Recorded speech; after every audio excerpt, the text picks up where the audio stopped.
Yan, magandang araw mga kabayan. Yan yung gagawin namin ngayon. Pinapalakihan ko na tong gate namin. Kasi kahapon nagpa-deliver ako ng 108 na sako ng kopra. Ang dumating malaking truck, hindi kasya dito sa gate mga kabayan.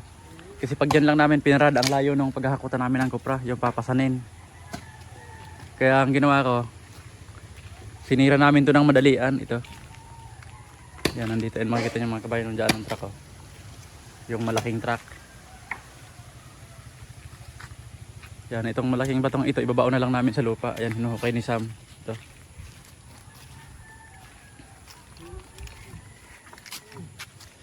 Ayan. Tapos yung pinakagate ng mga kabayan, nakatapat na dyan, oh. Para pagpasok ng truck, duro-diretso siya. Ayan. Tapos dito naman nakatapat yung pinakaposte. Ayan.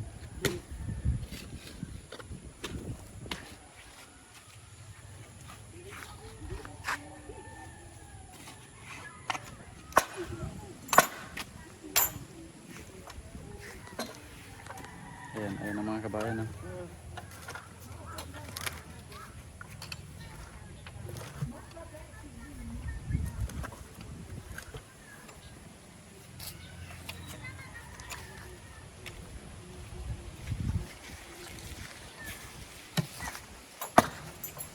Yan.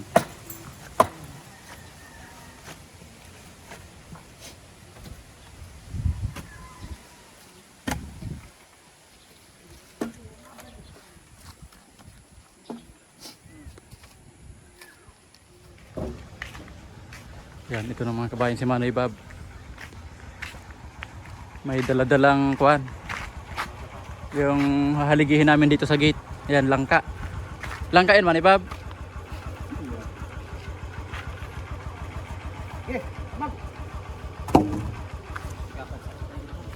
Langka man ganito bro. Pinaka dito sa kuan natin yan, main gate. Yan, linakihan ko yan mga kabayan para maluwag yung truck pagpapasok dito. Yan.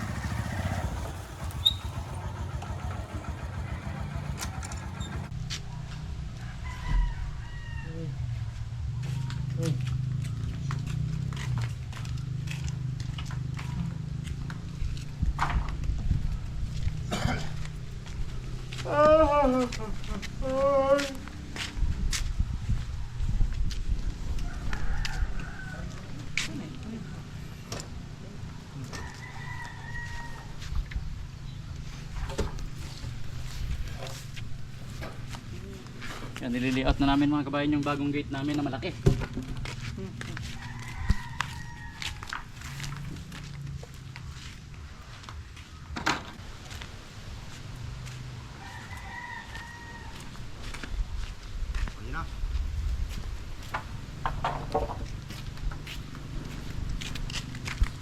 Margahin baka mawala ni pula. Suki dyan eh.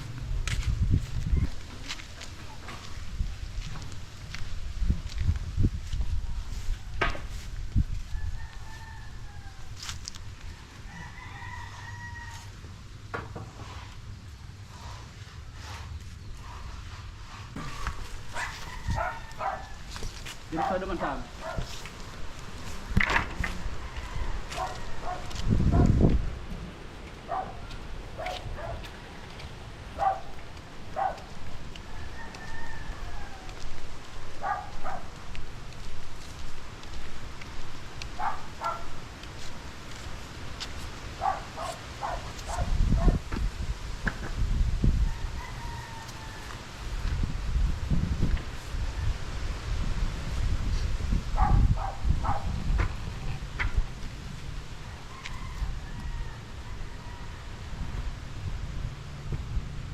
Tagpasan ay mga takarama.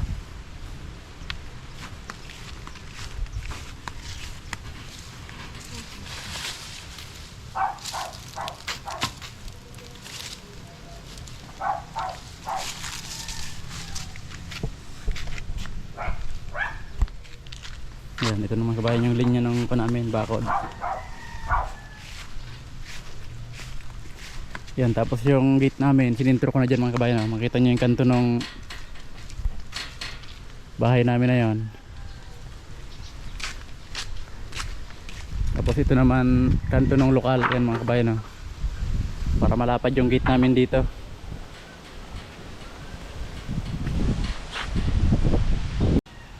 So yan mga kabayan, hulugan ko na ito. Ganito lang ang tamang hulog. Itong tunay na hulog mga kabayan, oh. Ibig sabihin ito yung gate namin.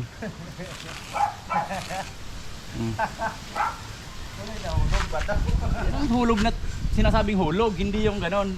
Kasi hindi naman nahulog yun eh. Yung ganon mga kabayan, yung hulog na tinatawag na hulog. Paano magiging hulog yun na nakabitin? O pag ganito, itong hulog talaga, oh. Oh. Hulog.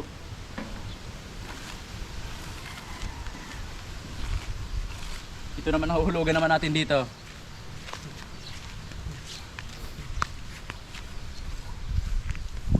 Yan, makita nyo mga kabayan yung hulog ko dito. Ibig sabihin dito.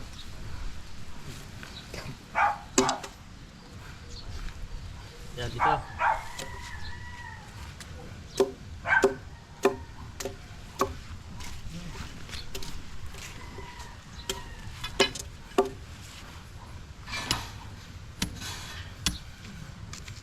Coba pasaknya.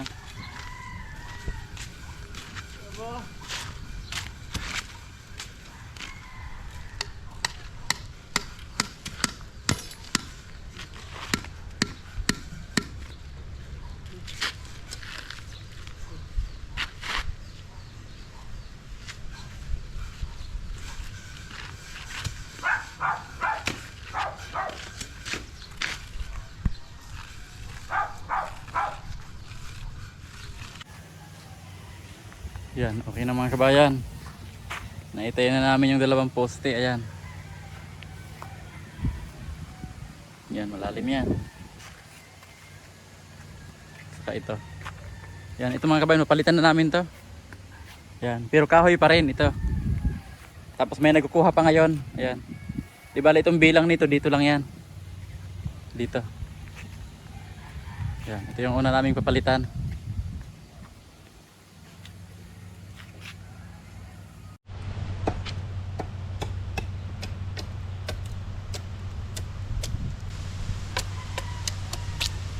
Yan, dito ko na binalatan mga kabayan yung nakatayo na, kasi pag hindi pa siya nakatayo mahirap pagpagulong-gulong. Ito maganda na, diretso na lang pagbalat.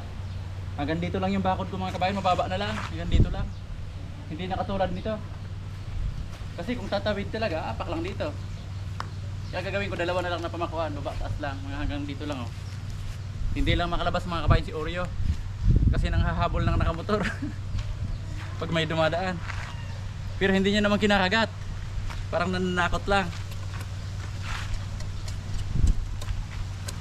Yan, mas madali na pagbalat mga kabayan, oh. Nakatayo na.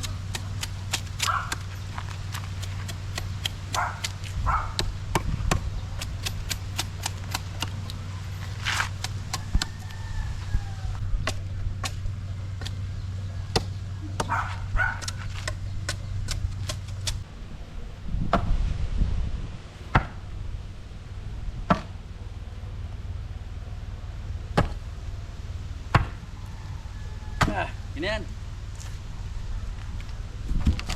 Yan, yun naman ang susunod kong babalatan mga kabayan. Yan. Yan, okay na yan. Kasi paputulin ko lang naman. Mababa lang yung gagawin kong bakod. Mas mababa dyan sa dati. Tapos ito naman, yung iba nito binabalatan na ni Sam saka ni CJ. Andito siya mga kabayan, oh. Yan, nandito sila mga kabayan.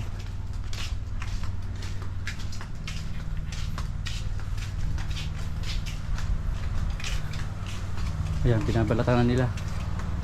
Yan, doon kasi mainit. Ano kaya itong luluto ni Mrs. dito?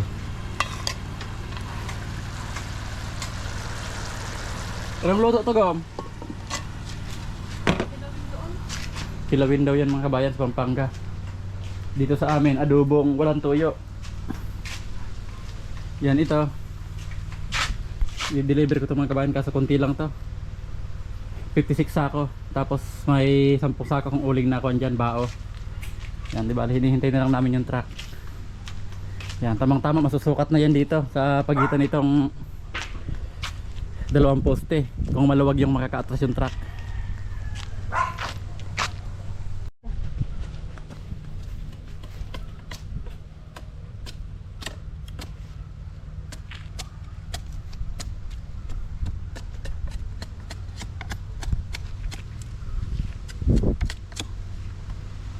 Yan, itong haligi pa lang ito mga kabayan, kwento langka. Matagal daw masira to, matagal mabulok. Katulad dito mga kabayan, oh. Langka ito. Yan, hanggang ngayon matigas pa rin, oh.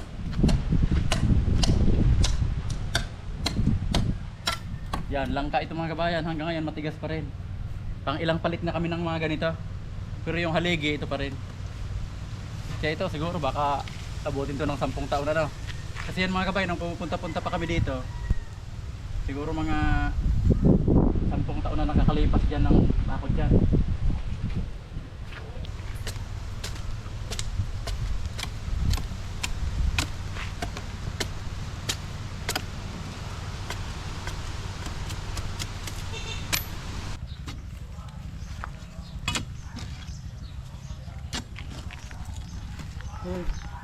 Yan, di bale dalawang poste pa yung kulang mga kabayan.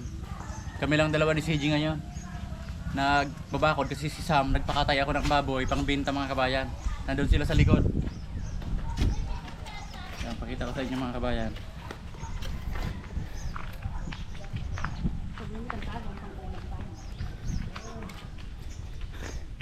Yan, ito mga kabayan si Oreo. Tirador ng kopra ito. Yan, si Billy hindi kumakain ng kopra yan. Yan, ito lang ang tirador ng kopra mga kabayan dito. Yan, makikita nyo. Ang taba. Hiyang sa kopra. Ito naman si Coco, hindi rin tumitira ng kopra to. Yan, gusto naman yan, puro atay. Ayan, mas masarap pa yung ulam niya mga kabayan sa amin, no?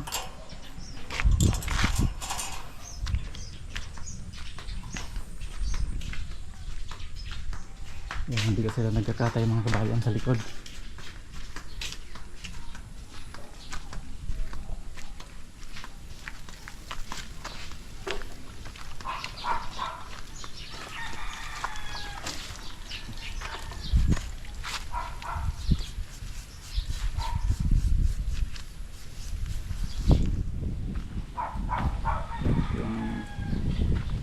Na tubig pangtanggal ng balahibo. Yan mga kabayan, kaya kami lang ni CG nagbabakod.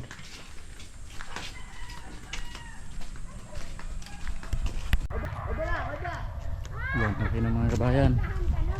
Lagpas na kaming kalahati dito sa side na to. Yan.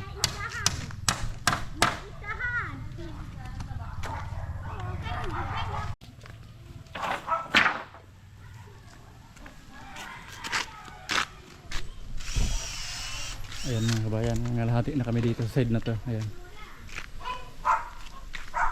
Tapos yung sobra sa ibabaw, putulin ko na lang yan.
Yan, okay na mga kabayan yung bakod, tapos na. Ayan. Hanggang dito yan mga kabayan.